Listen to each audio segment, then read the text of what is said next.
1770, Lieutenant James Cook sailed past here. In 1799, Matthew Flinders also sailed past. The Coral Sea is just behind me, and in front of me, over that way, just beyond those buildings, is New South Wales. That can only mean one thing. I'm in Coolangatta.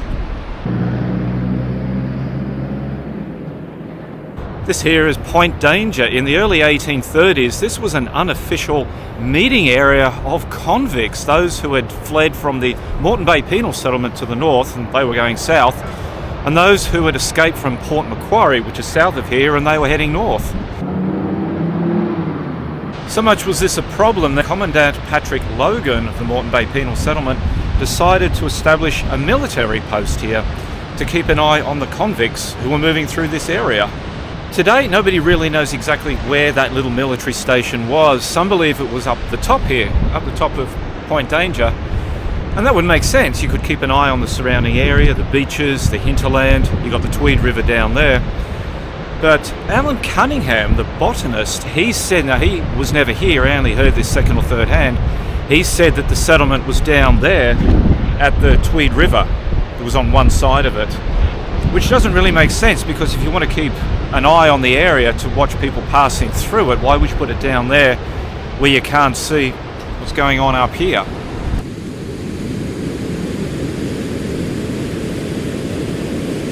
It was in the following year, 1829, that 7 labourers from the Moreton Bay Penal Settlement were sent down here to the military outpost at Point Danger to cut timber here along the banks of the Tweed River. The logs were then sent up the coast to Dunwich on Stradbroke Island, where they would be processed. The military station here at Point Danger was only in existence for about 12 months.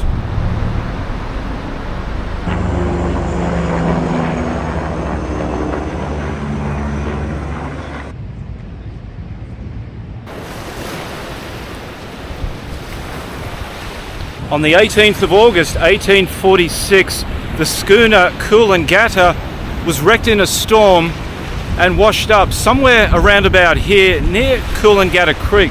Coolangatta Creek is just over that way.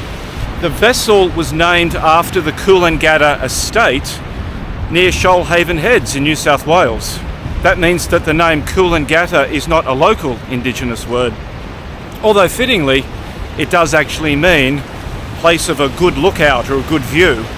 The ship was on its way from Brisbane down to the Tweed River with 2 convicts on board to cut cedar and pine. Thankfully, in the drama, all hands on board were saved, including the 2 convicts.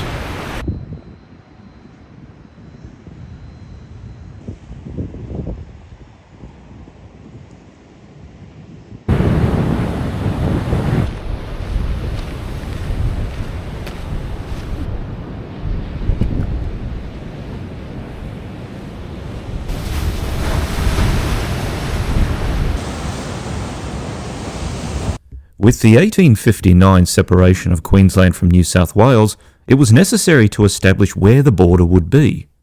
At this early stage, the border was fixed to start at Point Danger. However, in 1863, surveyors Francis Roberts and Isaiah Rowland were given the job of more accurately surveying the border between Queensland and New South Wales. They actually marked a rock with their initials at Point Danger and headed west. The rock with their initials has since been lost.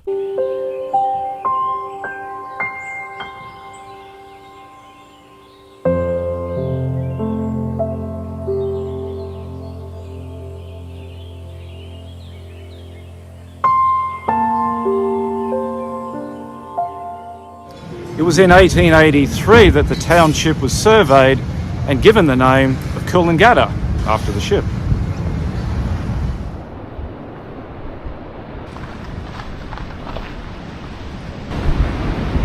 Just up the top there is where the lighthouse is on top of Point Danger. Down here in this flat area, there's a few picnic tables. This was once a quarry.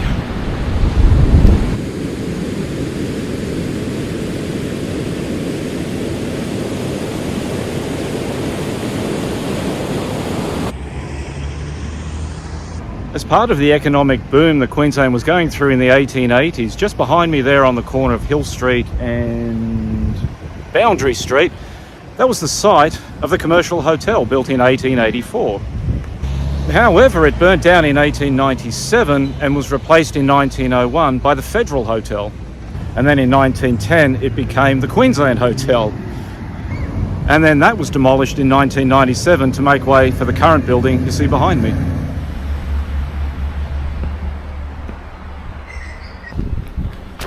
It was in 1903 that the railway line was extended to Coolangatta with its terminus at Tweed Heads. Though Coolangatta was of course already a popular tourist destination, it now went up to a whole other level with the coming of the railway.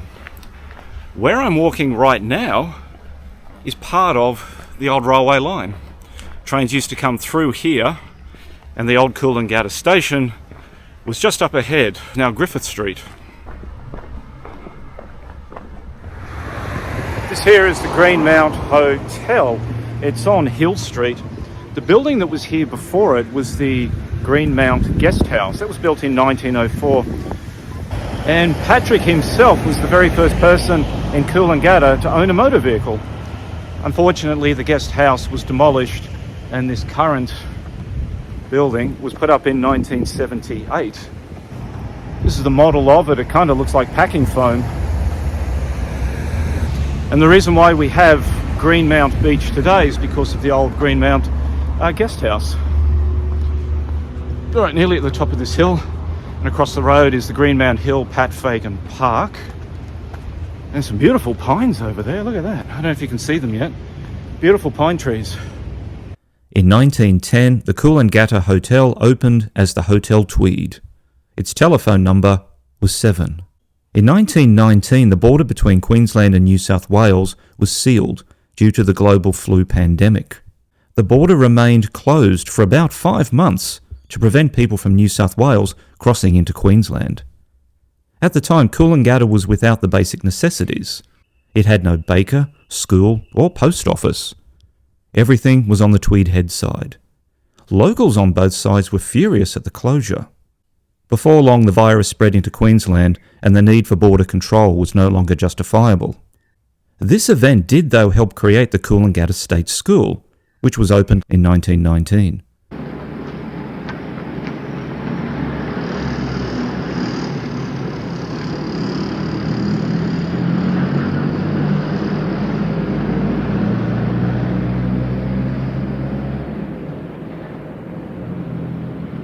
St. Augustine's Catholic Church. The foundation stone was laid in 1925 by this fellow, and for the life of me, I cannot pronounce his surname.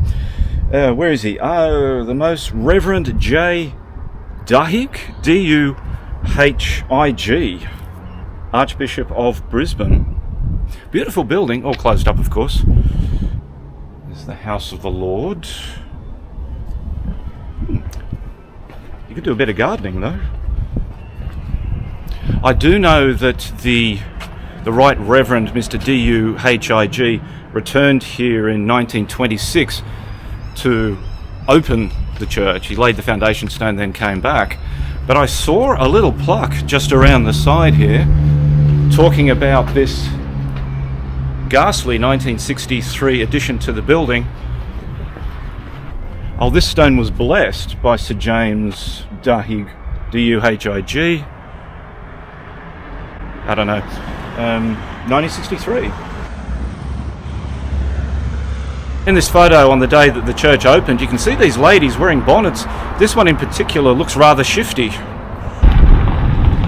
So who was St. Augustine? Well, he was a monk living in Rome in the 6th century AD.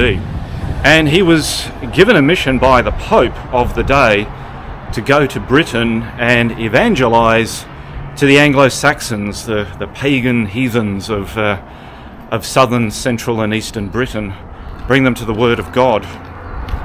I get the feeling that Augustine wasn't really all that keen on going, mainly because he got halfway there, he was in Gaul somewhere, and he turned around and went back to Rome. Anyway, the Pope got wind of this, he was furious and told Augustine to turn himself around promptly and keep going to Britain. Once Augustine was there, his orders were to go out amongst the Anglo-Saxons through villages and towns and spread the word of God. But I think he was so afraid of these heathen Anglo-Saxons, these northern barbarians, that he stayed pretty much in Kent. John Dennis Car Park. I'd actually be really disappointed if I had a car park named after me. I'd rather a boardwalk or a national park or a country. Yeah.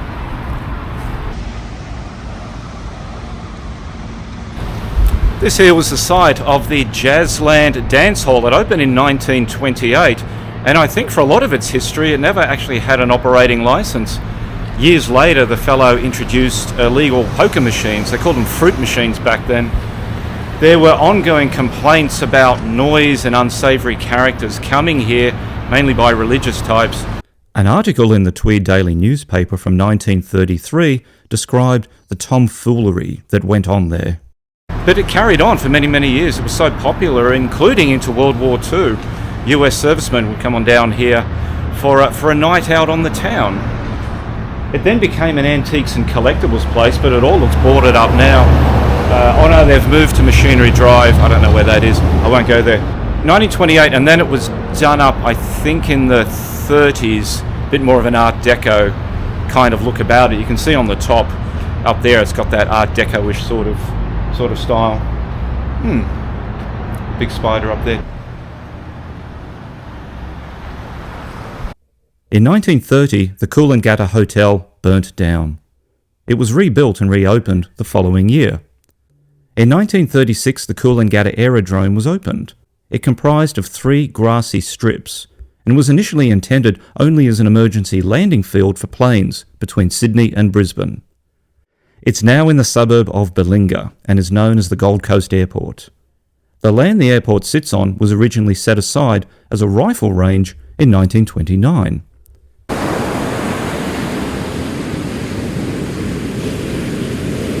I received a letter from Venworth Sears only yesterday, and he told me that there used to be a US Navy rest and recreation facility up here on Greenmount Hill. I'm not sure where it is though. Venworth did leave a map. Unfortunately it was a map of Spain. I can't find the building. I mean, there is an old shed over there, like a picnic shed. There's homeless people living in there at the moment. I think they're homeless. They might just be camping. Maybe that was it, and I don't know, it must be around here somewhere.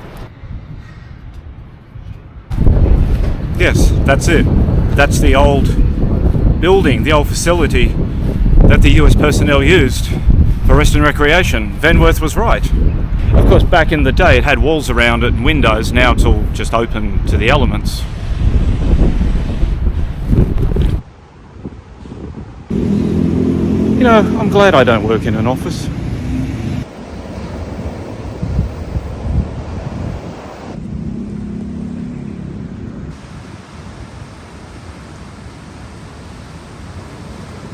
This here is Snapper Rocks. However, on this 1942 military map, it's called Schnapper Reef.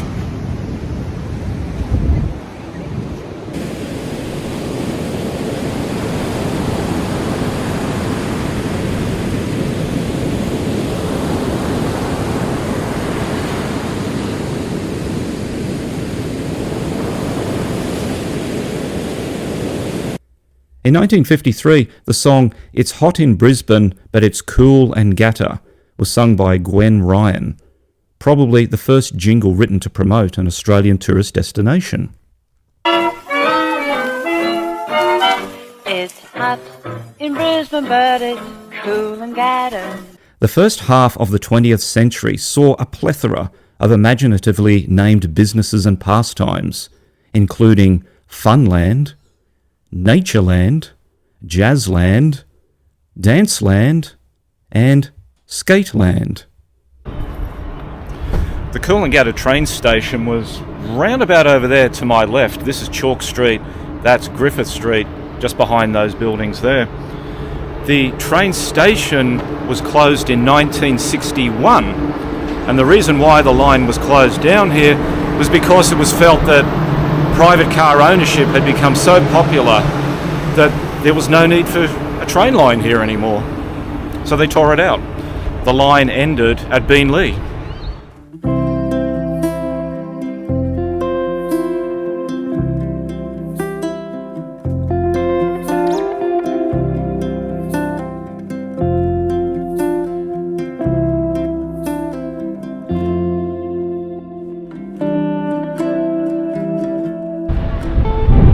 The lighthouse opened on the 16th of April 1971. It originally had a laser beam up there shooting out into the distance, out to the east.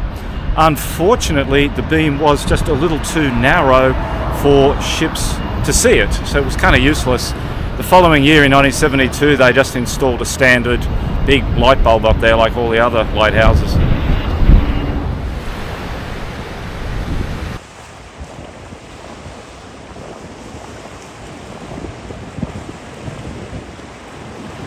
In 1973, the remains of an old ship were revealed from the water and the sand here at Kirra Beach. Everyone assumed this was from the wreck of the Coolangatta. However, it now does seem likely that it was from another vessel. You see, the Coolangatta had a copper alloy sheathing on its hull, very common in the day, but upon analysis it seems it was a different kind of alloy, copper alloy. It may have belonged to another vessel called the Heroine, which was wrecked here in 1897.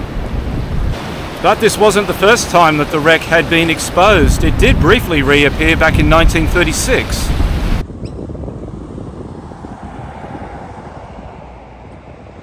According to Venworth Sears, there's a memorial in this park somewhere to the Coolangatta. Venworth is never usually wrong, but I can't find it. It's an anchor. And he gave very explicit instructions. He said it's on the park to the east of Kirra Hill, near the end of McLean Street, and that's the end of McLean Street just over there. I can't find it. There is something over there, but it's not an anchor.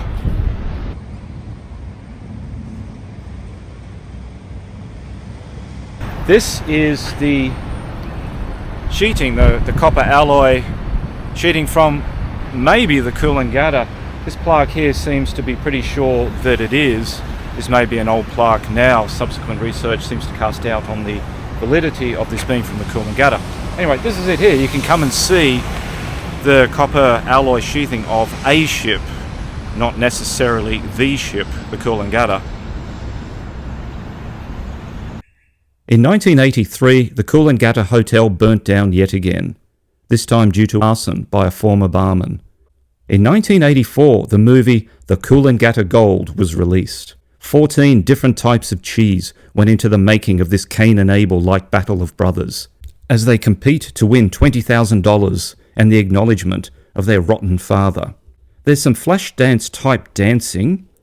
For some reason, Grant Kenny arrives by helicopter. There's a band called Shark Attack, who rehearse while minor explosions seem to continually go off, and one of the brothers, for reasons unknown, headbutts a banana tree. And there's plenty of homoerotic tension. And it all ends in a nail-polishing finale. Quite extraordinarily, it was the movie that helped to create the actual Coolangatta Gold Ironman tournament. Of course, later Iron Woman as well. What the filmmakers decided was that it would be better to stage an actual event rather than just create it with extras. Build the stands and invite people in. Real athletes competed as well. The event was so successful, it has been run on and off ever since the mid-80s. A far more successful movie was Muriel's Wedding, and the very end of the film was shot right here. This is the location where Mariel, and Rhonda left Porpoise Spit. They drove along this road here and then continued up that road that way, and there was a sign put there by the film production to say you were leaving Porpoise Spit. This is the location right at the very end of the film. An article by the ABC on the 5th of February 2019 described the effects of the 1919 border closure as a result of the Spanish flu pandemic. The article ended with, Ms. Taylor said the 1919 closure is the only time the New South Wales and Queensland border has been closed to humans. History was about to repeat itself.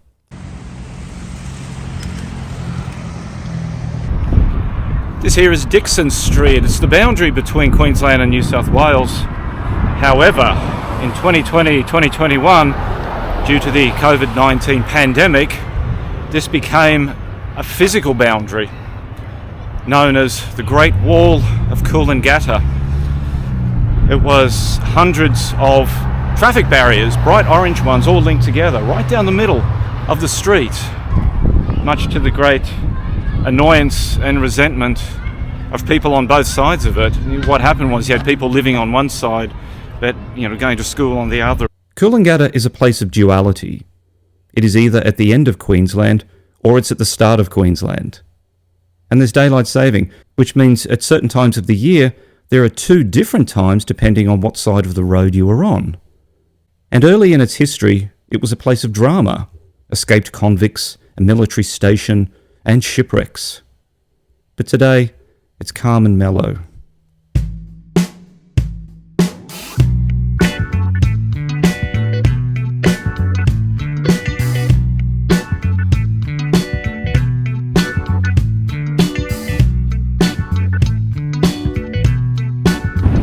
What an awesomely cool place the Pink Hotel is. Oh, and great views too up here. It's about 3 stories up.